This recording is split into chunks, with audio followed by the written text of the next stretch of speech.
Jamal Wright was 34 years old when he opened his mailbox and found the wedding invitation that would change everything.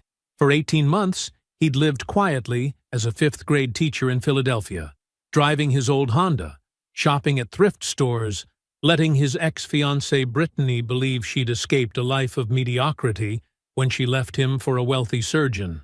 The invitation was ornate, expensive, but it was the handwritten note that made his hands shake. "Jamal, I wanted you to see what my life has become. I know this might be hard for you, poor thing, but maybe it will inspire you to finally make something of yourself." She had no idea he was worth $18 million.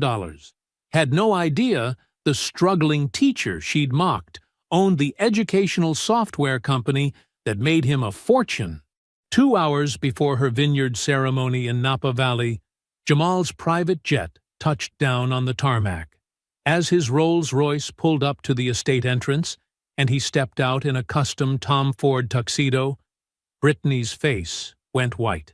What happened next would destroy her perfect narrative, expose her calculated betrayal, and prove that the biggest mistake of her life was inviting the man she'd underestimated. But in that moment, watching her champagne glass tremble in her hand, Jamal knew everything was about to change. Before we jump into the story, comment where in the world you are watching from and subscribe, because tomorrow's story is one you need to hear. The late afternoon sun slanted through the windows of room 502 at Franklin Elementary School in Philadelphia. Jamal Wright moved between clusters of desks, his tall frame bending down to help students with their math problems. The classroom showed signs of creative problem-solving. Cardboard geometry shapes hung from the ceiling, and motivational posters made from recycled materials decorated the walls. "Mr. Wright, I got it!" Madison beamed, holding up her worksheet. "I used the strategy you showed us with the blocks." "That's excellent thinking, Madison." Jamal smiled, his voice warm and encouraging. "Would you like to show the class how you solved it?" As Madison explained her solution to her classmates, Jamal watched with quiet pride. The classroom might lack the newest textbooks or smartboards, but his students were thriving through hands-on learning and genuine engagement. After the final bell rang and his students filed out, Jamal gathered his worn leather messenger bag and headed to the faculty parking lot. His 12-year-old Honda Civic sat between newer vehicles belonging to other teachers. The car's faded blue paint and minor dents didn't bother him. It ran well and served its purpose. During the drive to his modest one-bedroom apartment in West Philadelphia, Jamal's mind drifted to his grandmother, Evelyn. Her words from 7 years ago remained as clear as ever. "Don't let money change who you are. Stay grounded in real work with real people for at least 10 years. He could still picture her weathered face in the hospital bed, her wisdom cutting through the grief of impending loss. Just 2 months after that conversation, he'd sold LearnBridge, his educational software platform, for $18 million. Only his lawyer and financial advisor knew about his wealth, a choice that had shaped every aspect of his life since. Pulling into his apartment complex's parking lot, Jamal nodded to Mrs. Rodriguez, who was struggling with her groceries. He grabbed her bags despite her protests, carrying them up 3 flights of stairs to her unit. "You're too kind, Mr. Wright," she said, "always helping everyone." Inside his own apartment, Jamal changed out of his work clothes into comfortable jeans and a t-shirt from the thrift store. The space was small but tidy, furnished with second-hand pieces chosen with care. On his desk sat a framed photo of his grandmother, Evelyn. His phone buzzed, an email from his financial advisor about another anonymous donation. This time, it was $12,000 for young Tommy Martinez's diabetes treatment. The boy's family had been struggling since his diagnosis, and Jamal had overheard his mother crying in the school office about medical bills. Settling onto his worn couch, Jamal allowed himself a moment of reflection about Brittany Lawson. Their breakup 18 months ago had hurt, not because he still wanted her, but because of what it revealed about her character. "A man without drive," she'd called him, her voice dripping with disappointment. I need someone who can give me the life I deserve. 2 months later, she was dating Dr. Trevor Montgomery, posting photos from exotic vacations and charity galas. Sometimes, usually late at night, Jamal questioned whether hiding his wealth had been the right choice. Was it truly about honoring his grandmother's wishes, or was it about protecting himself from people like Brittany? Maybe both were true. The thought followed him downstairs to check his mailbox. Bills, flyers, and then something different. An ornate cream-colored envelope with gold lettering caught his eye. Inside was an elaborate wedding invitation, but what made his stomach tighten was the handwritten note that fell out. Jamal, I wanted you to see what my life has become. Trevor gives me everything I deserve. I know this might be hard for you, poor thing, but I'd love for you to come celebrate with us. It might inspire you to finally make something of yourself. Bring a date if you can find someone willing. B. The paper was thick, expensive. Her handwriting was as precise and calculated as ever.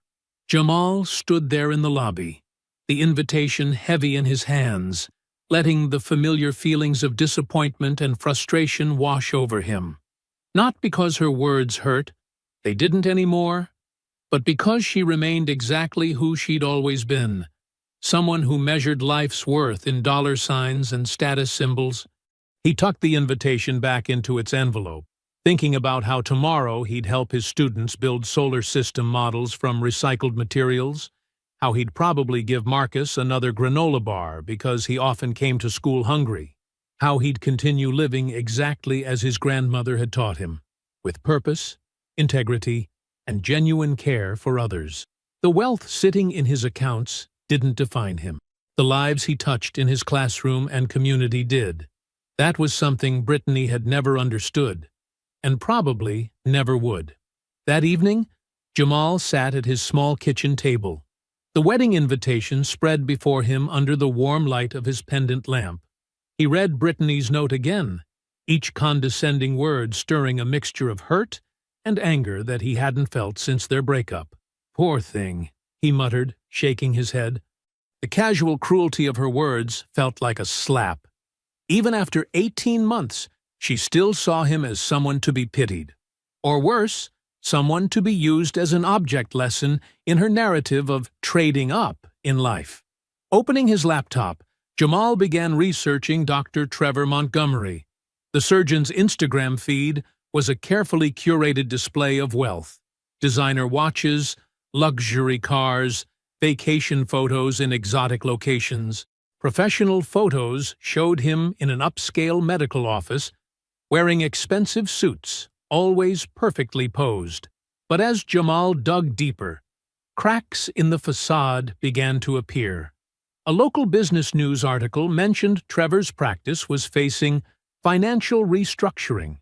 Court records revealed 3 pending malpractice lawsuits. The luxury cars in his photos? All leased, according to records Jamal found. The beautiful house Trevor posed in front of? Mortgaged to the hilt, with 2 refinances in the past year. Everything's leveraged, Jamal whispered, piecing it together. It's all for show. The discovery should have made him feel better, but instead, it just deepened his unease. Brittany had left him for another illusion, another carefully constructed image of success. But something about the timing nagged at him. Getting up from the table, Jamal went to his bedroom closet. On the top shelf, behind some old textbooks, sat a box of photos and mementos from his relationship with Brittany. He hadn't looked at them since the breakup, but tonight felt different. As he sorted through the photos, a small leather-bound book fell from between some folders. He recognized it immediately. Brittany's journal. She must have left it behind when she moved out. Jamal had always respected her privacy during their relationship, never reading her personal writings. But now, with her cruel note lying on his kitchen table, he opened the journal. The entries started from their final year together. At first, they were mundane observations about their life, but then the tone changed dramatically. March 15th. Another dinner at Jamal's favorite cheap Italian place. He thinks it's charming. I think it's pathetic. I can't keep living like this. Started going to medical conferences and charity galas on my own. That's where the real men are. Men with ambition, men who can give me what I deserve. Jamal is sweet, but useless. He's my placeholder, until I find someone who can actually afford the life I want. Jamal's hands tightened on the journal. The entry was dated 14 months before their breakup. He kept reading. April 2nd. Met an interesting surgeon at tonight's gala. Trevor Montgomery. He noticed my Hermes scarf. Thank God for credit cards. Need to position myself to run into him again. May 18th. Trevor took the bait. Surgeon? 6 figures. Everything I need. His practice seems successful, and he knows all the right people. Just need to time the exit from Jamal perfectly. Can't seem too cruel. Need to keep the moral high ground. The entries continued, detailing her calculated pursuit of Trevor, her strategic planning of their chance encounters, even her rehearsed breakup speech to Jamal. Every moment he had thought was genuine had been orchestrated. Every tear she'd shed had been planned. June 30th. Lisa is helping me coordinate the Trevor situation. She knows his schedule, where he hangs out. I've started dressing differently when I know I'll see him. Jamal doesn't even notice. He's too busy with his precious students. His dedication to teaching would be admirable if it wasn't so limiting. I deserve more than a life of discount stores and budgeting. The hurt Jamal had felt earlier transformed into something colder, clearer. This wasn't just about Brittany leaving him for someone wealthier. It was about her meticulously plotting his replacement while playing the role of loving fiancé. Every kiss, every "I love you," every shared moment during those final months had been a lie. He closed the journal and looked at the wedding invitation again. Her condescending note now read differently, not just cruel, but deeply ironic.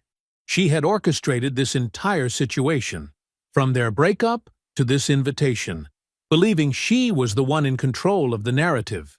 Jamal reached for his phone and scrolled to a contact he hadn't called in months. Andre Patterson, his college roommate who was now a successful entertainment attorney in L.A. Andre was one of the few people who knew about his wealth, who had questioned his choice to live so modestly. Taking a deep breath, Jamal pressed call. After 2 rings, Andre's familiar voice answered. "My man. Long time no talk." "It's time," Jamal said quietly. "I need your help with something." Jamal stepped out of his Honda Civic into the crisp morning air of downtown Philadelphia. The towering glass office building reflected the early sunlight as he straightened his simple blue tie. Despite what he was about to do, he kept his usual modest appearance, khakis and a button-down shirt from Target. Inside the sleek conference room, his financial advisor Sarah Chen and attorney Michael Brooks were already waiting. Sarah had managed his millions since the LearnBridge sale, while Michael had handled the original software company acquisition. "It's time," Jamal said, settling into a leather chair. "The 10 years are almost up anyway. Let's make some moves." Sarah raised an eyebrow. "Are you sure? We've worked hard to keep your wealth private all these years. I'm sure." Jamal placed Brittany's wedding invitation on the glass table. "I need to start living authentically." Michael adjusted his glasses, reviewing the invitation. "What exactly did you have in mind?" "I want to make strategic moves that will make my wealth more visible, but tastefully. Nothing flashy or desperate." Jamal leaned forward. "I've honored my grandmother's wish to stay grounded. Now I need to honor myself." For the next hour, they mapped out a plan. Sarah would begin shifting some investments into more visible ventures. Michael would handle the paperwork for a private jet rental and coordinate with the Vineyard Estate in Napa Valley. During a coffee break, Jamal stepped out to call Andre. His old college roommate picked up on the first ring. "Jamal, what's up, man? Haven't heard from you in a minute." "Andre, I need your help with something. Remember that software company I sold? The one that made you rich while you've been playing humble teacher?" "Yeah. What about it?" Jamal explained about Brittany's wedding invitation and his plan.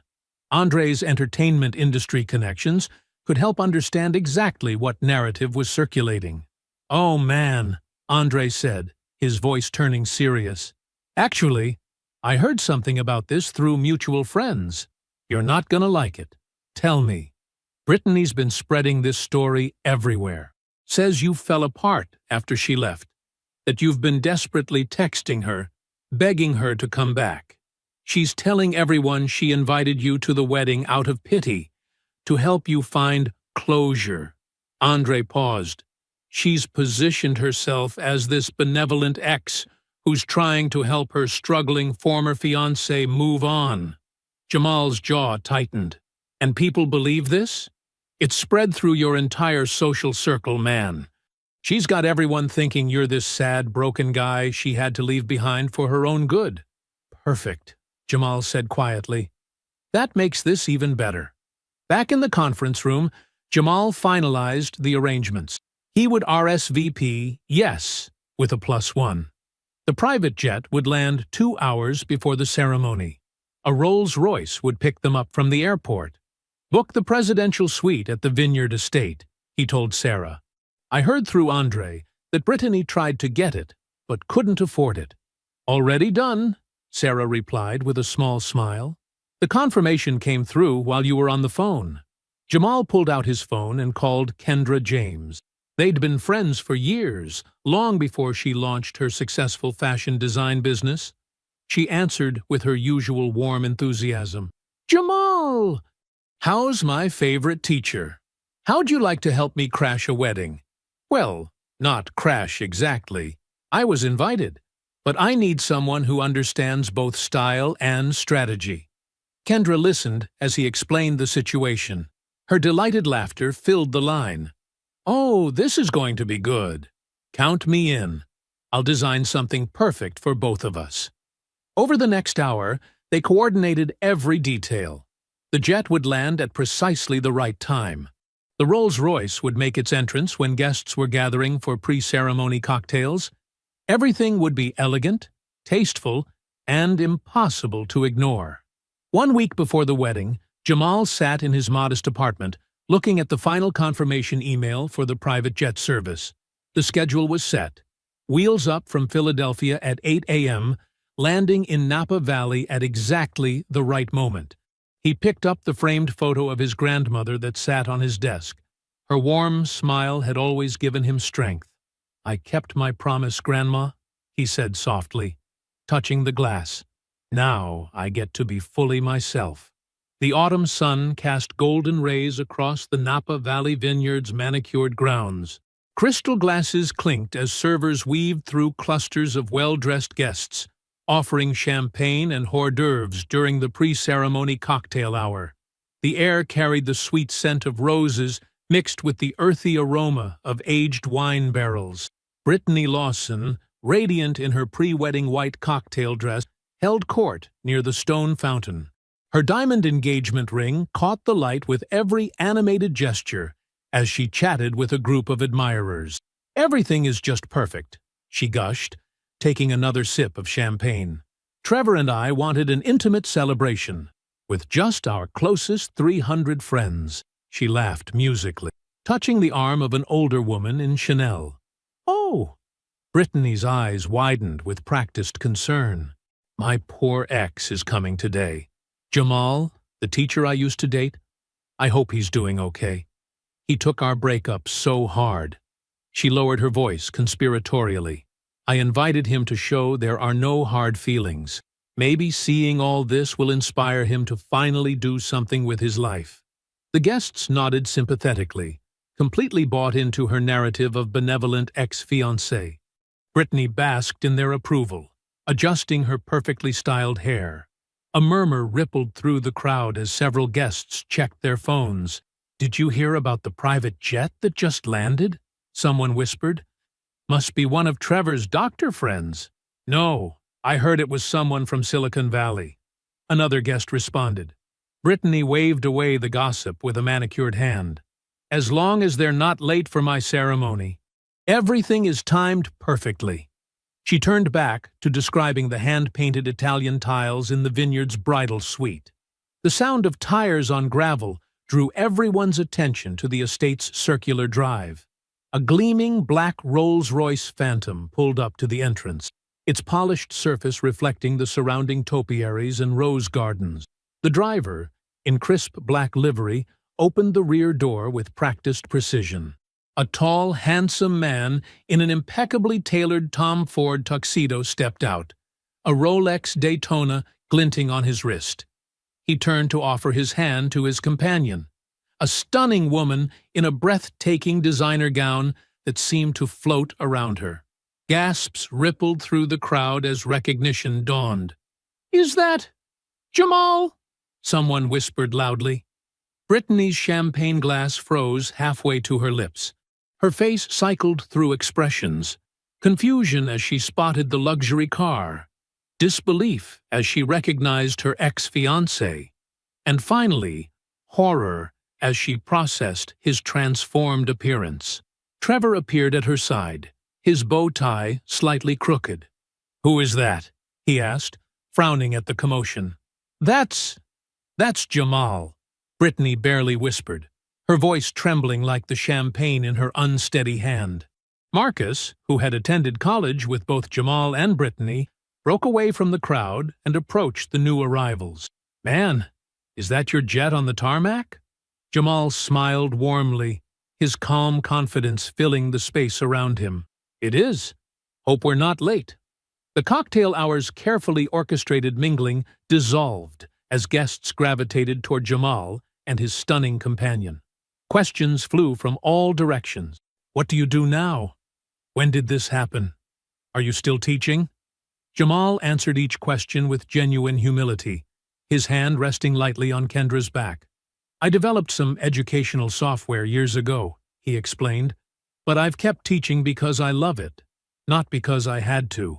My grandmother always taught me that what you do matters more than what you have." Each response landed like a quiet rebuke to Brittany's values, though he never mentioned her name. His genuine warmth drew people in, creating an orbit of attention that pulled guests away from the bride's carefully curated spotlight. "The LearnBridge platform? That was you?" a guest asked incredulously. "My kid's school uses that." "We try to keep it affordable for schools," Jamal replied modestly. "Education should be about opportunity, not profit margins." Across the courtyard, Brittany stood frozen, her champagne glass trembling visibly now. She watched as her wedding guests clustered around her poor ex, their backs turned to her. Every carefully constructed narrative she'd built, about Jamal's lack of ambition, about his supposed depression after their breakup, about her magnanimous pity invitation, crumbled in the face of his quiet success. Her perfect wedding day narrative had collapsed before the ceremony even began.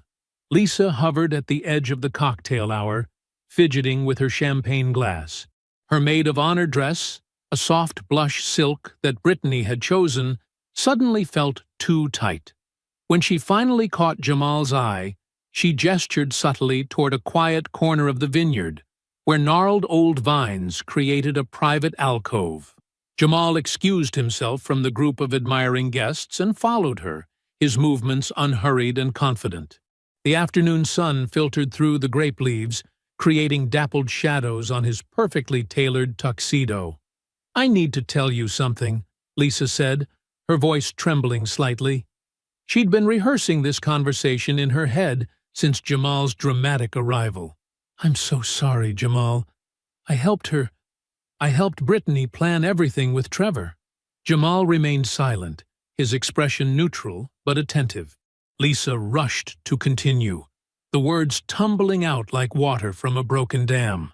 "She made me help her track his schedule, when he'd be at certain medical conferences, which charity galas he attended, even his favorite restaurants and golf clubs." Lisa's hands shook as she spoke. She pursued him like it was a military campaign. Nothing was accidental. Those chance meetings? All planned. Every single one. "I see," Jamal said quietly, his calm demeanor making Lisa feel even more guilty. "Last week, when she was addressing your invitation, Lisa swallowed hard. She called it her power move. She literally said, "I want Jamal to watch me marry money and realize what he lost." Those were her exact words. Jamal's jaw tightened slightly, the first crack in his composed facade. "Go on. There's more," Lisa continued, glancing around to ensure they weren't overheard. "She's been telling Trevor that you're obsessed with her, that you've been constantly texting her, trying to get her back. She's painted this picture of you as this desperate ex who can't let go." Without a word, Jamal pulled out his phone and opened his message history. He handed it to Lisa, who scrolled through, her eyes widening. There wasn't a single message to Brittany in the last 18 months. "Oh, God," Lisa whispered, handing the phone back. "I knew she was lying, but seeing it, I'm so sorry, Jamal. I should have said something sooner. If you need anything, if you want me to tell people the truth." "Thank you, Lisa," Jamal said genuinely. "But the truth has a way of revealing itself." Across the courtyard, Jamal spotted Mr. and Mrs. Lawson standing somewhat apart from the crowd. He remembered Sunday dinners at their house, Mr. Lawson's dad jokes, Mrs. Lawson's warm hugs. They had always treated him like family. He made his way over to them, noting how Mrs. Lawson's eyes welled up at his approach. "Jamal," she said softly, reaching out to touch his arm. "You look wonderful." "We've missed you, son," Mr. Lawson added, his voice gruff with emotion. "I've missed you both, too," Jamal replied sincerely. Mrs. Lawson wiped at her eyes carefully. "We never understood why she left you. We tried to talk to her, but she said you weren't ambitious enough, that you'd never—" She trailed off, embarrassed. "I heard you've done very well," Mr. Lawson said. "The jet, the car." Jamal nodded, choosing his words carefully. "I've been blessed professionally, but I chose to stay in teaching because it matters to me. I've been funding educational initiatives and scholarships anonymously. It's important work." Mr. Lawson's eyes widened as understanding dawned. "You had money the whole time? Even when you were with Brittany?" "Yes," Jamal confirmed quietly. "I believe in people loving me for who I am, not what I have." Mrs. Lawson pressed her hand to her mouth, the full weight of her daughter's shallow choices hitting her. Before she could respond, a flash of white appeared in their peripheral vision. Brittany rushed toward them, her wedding dress rustling, anxiety clear beneath her forced smile. She grabbed Jamal's arm with more force than necessary. "Jamal!" she said too loudly, her fingers digging into his sleeve. "Let's catch up privately." Brittany's manicured nails dug into Jamal's arm as she practically dragged him toward a private stone terrace. Cascading vines draped over the railing, offering a picturesque view of the sun-drenched vineyard below. The moment they were out of earshot from the other guests, her smile vanished like morning dew under harsh sunlight. "What the hell are you doing here dressed like that?" she hissed, her perfectly made-up face contorting with anger. "Where did you get this money? Did you rent everything just to embarrass me?" Jamal stood relaxed, hands in his pockets, maintaining the same calm demeanor he used when handling difficult parent conferences at school. "You invited me, remember?" he said softly. "I came to celebrate your happiness. Don't give me that." Brittany's voice cracked as she struggled to keep her volume down. "You had money this whole time? All those years I complained about your Honda, your tiny apartment, shopping at thrift stores?" She paced the terrace, her white dress swishing against the stone floor. "You made me look like a fool. I left you because I thought you were going nowhere." "No," Jamal replied, his voice steady but firm. "You left me because you judged me by what was in my wallet, not what was in my heart. I'm the same man I always was, the same teacher, the same person who loved you despite your constant dissatisfaction." Brittany's hands trembled as she gripped the stone railing. "Does Trevor know? Are you going to tell people?" Her eyes darted toward the cocktail hour where guests were still buzzing about Jamal's arrival. "This is my wedding day, Jamal." "I'm not here to ruin anything," he said, maintaining eye contact. "I'm here because you invited me. You wanted me to see your life. Well, I'm seeing it. You're enjoying this, aren't you?" she accused, her voice bitter. "Showing up in your fancy jet, that ridiculous car, that watch that probably costs more than my first year's salary." "I'm not enjoying your discomfort, Brittany," Jamal interrupted gently. "I'm just existing as myself. The only difference is now you can see what was always there." She stepped closer, lowering her voice to a whisper. "You could have told me. We could have had all of this together." "Could we?" Jamal asked, raising an eyebrow. "Would it have been real? Or would you have just loved what I could give you?" Brittany opened her mouth to respond, then closed it. For the first time, genuine uncertainty crossed her face, as she realized she couldn't control this narrative. The story she'd carefully crafted about her poor ex had shattered, and there was no way to piece it back together. They returned to the reception separately. Brittany rejoined Trevor at the head table, plastering on her camera-ready smile. Jamal took his assigned seat for dinner, finding himself next to one of Trevor's colleagues, Dr. Peterson, who was already several glasses deep into the wedding wine. "Hell of an entrance," Dr. Peterson said, loosening his bow tie. "You know, Trevor's been talking about this wedding for months. Needed it to be perfect." He took another long sip of wine. "Of course, that was before the lawsuit." Jamal carefully cut his steak. "Lawsuit?" "Malpractice," Dr. Peterson continued, his words slightly slurred. "Bad knee replacement. Patients claiming nerve damage. Between you and me, Trevor's practice is hanging by a thread. Banks breathing down his neck. Credit cards maxed out." He leaned in conspiratorially. "All this?" He gestured at the elaborate reception. "Smoke and mirrors, my friend. The cars, the clothes, the country club membership. It's all leverage to the hilt." The surgeon topped off his wine glass, spilling a few drops on the white tablecloth. "That's why he needed someone like Brittany. Told us he found the perfect woman. Beautiful, makes good money, and doesn't ask too many questions about finances." Dr. Peterson chuckled darkly. "He needs her more than she knows."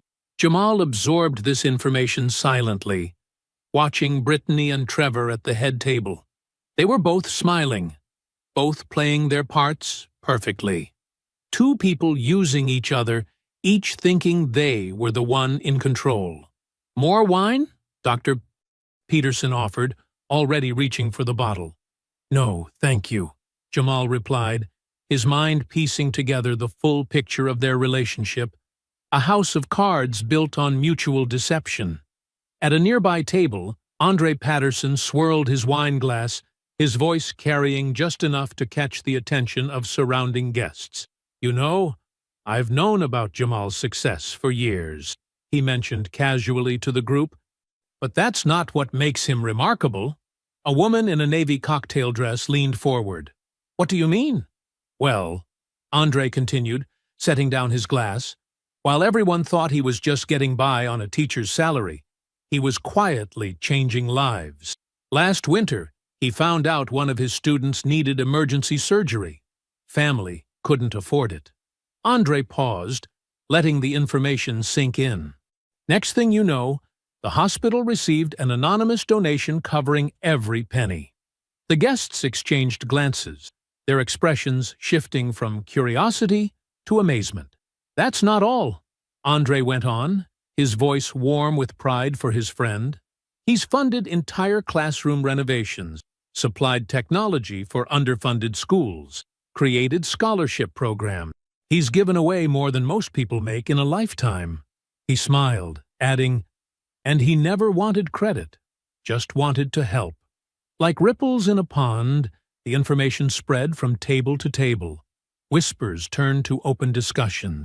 Guests who had earlier heard Brittany's dismissive comments about her poor ex now viewed those words through a different lens. "Can you believe she called him poor thing in that invitation?" one guest muttered to another. And all this time, he was secretly funding charitable causes while she was chasing status, another replied, shaking her head. At the bar, Trevor Montgomery swayed slightly, his sixth glass of champagne making his movements unsteady. His eyes locked onto Brittany, who was trying to maintain conversation with her bridesmaids while clearly aware of the shifting atmosphere in the room. Trevor stumbled over to her, his face flushed. "Did you know?" he demanded, grabbing her elbow. "Trevor, you're drunk," Brittany hissed, trying to pull away. "Not now." "Did you know he had money?" Trevor pressed, his voice rising. "Is that why you invited him? Are you still in love with him?" Heads turned toward their increasingly visible confrontation. Brittany plastered on a smile, but her eyes flashed with panic. "You're being ridiculous. Let's discuss this later." "Later?" Trevor laughed bitterly. "Like how you'll later explain why you never mentioned dating a millionaire." The wedding coordinator nervously approached, suggesting it was time for toasts. Brittany practically pushed Trevor toward his seat, desperate to maintain some semblance of normalcy. As planned speakers delivered their rehearsed messages, Brittany's brother David stood up, champagne in hand. He glanced at his prepared notes, then set them aside. "I had a whole speech written," he began, "but I need to say something else. Something about the kind of person Jamal Wright is." He looked directly at his former would-be brother-in-law. "What most people don't know is that 3 years ago, our mom got sick, really sick. The medication she needed wasn't covered by insurance, and we were struggling to figure it out." Brittany's smile froze on her face. She hadn't heard this story. "Then, suddenly," David continued, his voice thick with emotion, "the pharmacy called. Said an anonymous donor had paid for a year's worth of medication. We never knew who it was." He turned to Jamal. "Until today, when I finally connected the dots. The timing, the way you asked about Mom's health afterward." The room fell silent. All eyes moved between Jamal, who sat quietly with his usual calm demeanor, and Brittany, who looked like she'd been struck. "You helped save our mother," David said firmly, "and you never said a word. Never asked for recognition.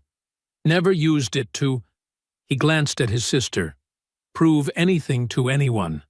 Glasses raised throughout the room. "To Jamal," someone called out. The toast spread, voices joining in appreciation for the quiet teacher who had touched so many lives without seeking praise. At the head table, Brittany sat motionless, her champagne untouched. Beside her, Trevor stared at his new wife with dawning comprehension, seeing for the first time how little he truly knew about her, and about the man she'd deemed not good enough. Between them, the elaborate wedding cake stood on its display, its white fondant gleaming under the reception light. Like everything else about this wedding, it was chosen to impress, to project an image. And like everything else about this day, it remained untouched as the carefully constructed facade crumbled around it. Sunlight streamed through the presidential suite's windows as Jamal packed his overnight bag. Kendra emerged from the bathroom, wrapping a silk scarf around her hair. Their quiet morning routine was interrupted by frantic knocking at the door. "Jamal! I know you're in there!" Brittany's voice cracked with desperation. Kendra raised an eyebrow. "Want me to handle this?" "No, it's okay." Jamal squeezed her hand. "I'll deal with it." When he opened the door, Brittany nearly fell forward. Her wedding makeup was smeared, mascara trails staining her cheeks. Her designer dress from the night before was wrinkled, suggesting she hadn't changed or slept. "You—" She stumbled into the room, pointing an accusatory finger. "You destroyed everything!" "Good morning to you too, Brittany." Jamal's voice remained steady. "Don't patronize me!" She paced frantically. "My wedding day. My perfect day. And everyone was talking about you instead of celebrating me. Trevor and I fought all night because of you." Jamal leaned against the dresser, arms crossed. "I attended your wedding as an invited guest. Nothing more." "In a private jet?" With a Rolls-Royce? Her laugh was bitter, hysteric. You planned this. You wanted to humiliate me. No, Brittany. I simply arrived as myself. Everything that happened after came from choices you made long before I got here. She ran her hands through her disheveled hair, switching tactics. Tears welled up in her eyes. Do you know how hard this is for me? Finding out that everything I thought I knew was a lie? You mean like finding out someone you loved was using you as a placeholder? The words hit their mark. Brittany's expression shifted, her voice softening. She moved closer to Jamal. We could have had all of this together.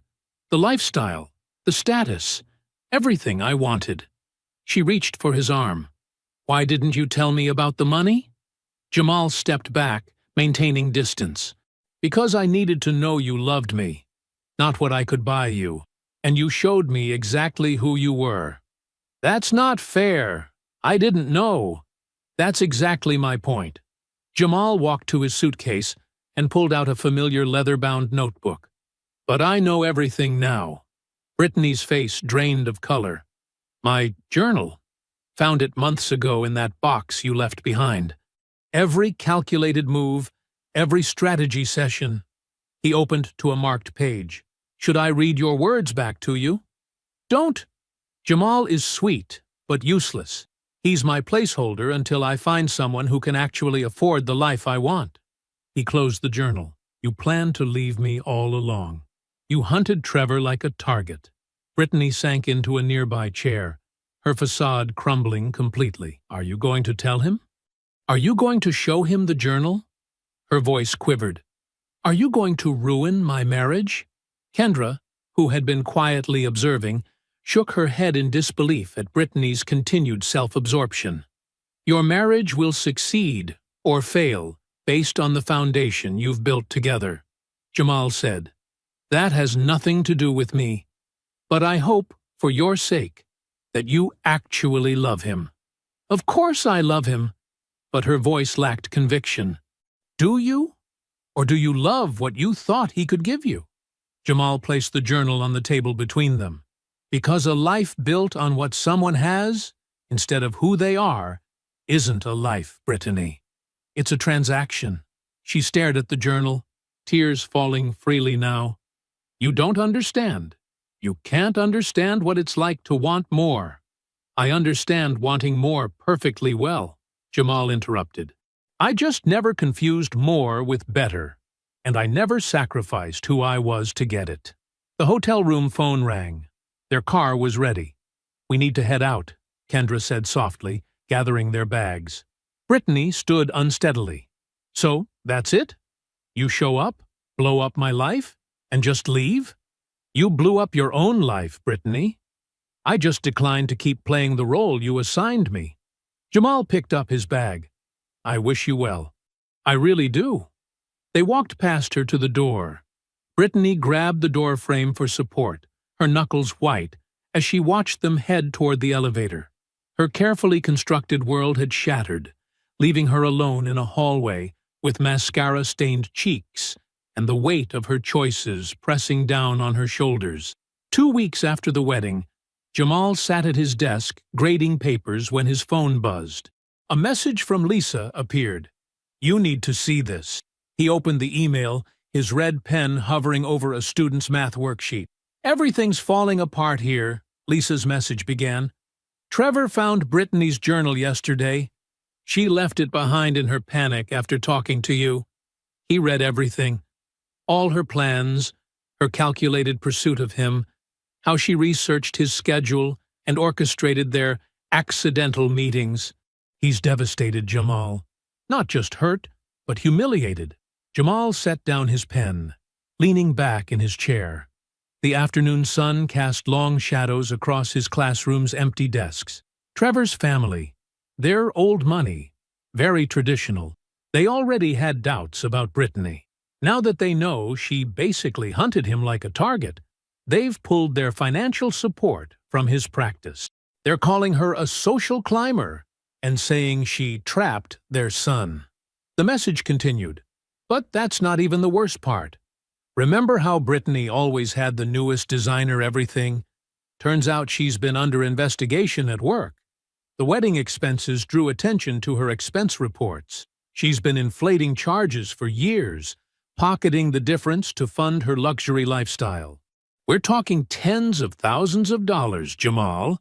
The company's building a case against her. Criminal charges are possible. Jamal rubbed his temples, remembering all the times Brittany had bragged about her expense account, her casual mentions of business dinners at five-star restaurants. The social fallout is brutal, Lisa wrote. Half the wedding guests have quietly unfriended her on social media. No one's returning her calls. Everyone's talking about how she tried to humiliate her poor ex, who turned out to be this secret millionaire who funds scholarships and helps families in need. The contrast is, well, it's not good for her. His phone buzzed again. Another paragraph appeared. Her parents are taking it especially hard. Your conversation with them at the wedding really hit home. Mrs. Lawson called me crying yesterday. She said they raised her better than this. They're barely speaking to Brittany now. Mr. Lawson said he doesn't recognize the person his daughter became. Jamal stood, walking to his classroom window. Outside, kids played basketball during recess, their laughter floating up to the third floor. She built a house of cards, Lisa's message concluded. And you just stood there being yourself. The wind did the rest. I feel guilty sometimes, being part of her schemes, but watching you handle everything with such grace, it taught me something about dignity. Thank you for that. He stared at his phone for a long moment before opening his messaging app. He typed a final message to Brittany. I hope you find what you're looking for, but I hope more that someday you figure out what that should be. His thumb hovered over the send button before pressing it. Then he blocked her number, deleting their message history. That evening, Andre visited his apartment, bringing takeout from their favorite Thai place. They sat on Jamal's balcony, the city lights twinkling below. You're quiet tonight, Andre observed, reaching for the pad thai. Just thinking. Jamal pushed his food around his plate. Was I wrong to hide the money all those years? Was it really about honoring Grandma Evelyn's wish? Or was I just protecting myself? Andre set down his fork. Why does it have to be one or the other? What do you mean? Look, your grandmother wanted you to stay grounded, to know your worth beyond your bank account. That's real. But after watching your parents' friends change when the money came, after seeing how it affected their relationships, maybe protecting yourself wasn't such a bad instinct. Jamal considered this, remembering how his parents' social circle had transformed after his father's business success, how quickly genuine connections had turned transactional. Both things can be true, Andre continued. You honored your grandmother's wisdom and protected yourself from people who would have valued your wallet more than your character. The question is, what now? Now? Jamal looked out over the city. Yeah, now. The 10 years are almost up. You're not the same person you were at 24. Maybe it's time to think about building relationships on complete honesty from the start. The truth of Andre's words settled over them as they sat in comfortable silence, the city humming below, the future unfolding with new possibilities. 6 months later, a crisp autumn breeze rustled through the colorful leaves as Jamal pulled into the school parking lot in his new Tesla Model 3. The car was a careful choice, environmentally conscious and practical, yet not flashy enough to draw attention. It represented the balance he'd finally found between his wealth and his values. Mrs. Rodriguez, the school secretary, waved as he walked in. Mr. Wright, the new computers for the STEM lab arrived this morning. Perfect timing, Jamal smiled. The kids will be excited to start their coding project. The hallways looked different now. Gone were the worn-out posters and outdated equipment. Through his newly established Evelyn Wright Foundation, named after his grandmother, the school had received funding for technology upgrades, art supplies, and even a small recording studio for the music program. In his classroom, Student projects lined the walls. Not just their work, but their dreams put to paper. A board displayed college acceptance letters from his former students, many of whom had received scholarships through his foundation. He'd finally found a way to merge his two worlds without compromising either. His phone buzzed with a message from Kendra. "Don't forget dinner with the education board tonight. Wearing that blue tie I got you?" Their relationship had evolved naturally after the wedding incident. Weekly coffee meetups turned into long conversations about their shared passion for education and community building. Now, 6 months later, they were partners in every sense. She even helped design the study spaces in his new brownstone in Fairmount. The brownstone had become more than just his home. Every Tuesday and Thursday afternoon, students gathered there for mentoring sessions. The spacious kitchen island became a homework spot. The living room transformed into a discussion space where kids talked about their college dreams and career goals. Between classes, Jamal checked his email and found an invitation to speak at next month's Education Innovation Conference. The topic: Purpose-Driven Success, Building Character Before Building Wealth. He'd been sharing his story more openly now, helping others understand that true success came from aligning actions with values. During lunch, he overheard two teachers discussing Brittany. The news had traveled through Philadelphia's professional circles. She'd lost her marketing executive position after the expense fraud investigation. Now she worked at a smaller firm, earning less than half her previous salary. Her carefully curated social media presence had gone quiet. Through mutual friends, Jamal had heard about her life with Trevor. Their marriage had devolved into a cold arrangement, both too proud to admit failure, too financially entangled to separate. They lived in a smaller house now, Trevor's practice struggling after his family withdrew support. They maintained appearances at social events, but everyone saw through the facade. Jamal felt no satisfaction in her downfall. Instead, he felt a quiet gratitude for the lessons his grandmother had taught him about authentic living. After school, he found an elegant cream envelope in his mailbox. Inside was a wedding invitation from Maria Santos, his former student, Tommy's older sister. She'd been one of the first recipients of his anonymous scholarship fund 6 years ago, which had helped her attend nursing school. The invitation included a handwritten note. "Mr. Wright, you changed my life and never asked for credit. Your secret support helped me become a nurse, and now I'm marrying a wonderful pediatrician I met at the hospital. I'd be honored if you'd celebrate with us." Jamal smiled, remembering the quiet way he'd arranged the scholarship through the school's administration back then. Now he could attend the wedding as himself. No secrets, no hidden identity. He drove to the local post office, where his Tesla drew barely a glance. Inside, he filled out the RSVP card, booking a regular commercial flight and making a note to shop for a thoughtful gift at a local store. Some habits of humility were worth keeping. As he dropped the RSVP in the mailbox, he caught his reflection in the window. The same dedicated teacher he'd always been, but now living without the weight of secrets. His grandmother's voice echoed in his memory. "Success isn't about what you have. It's about who you are when you have it."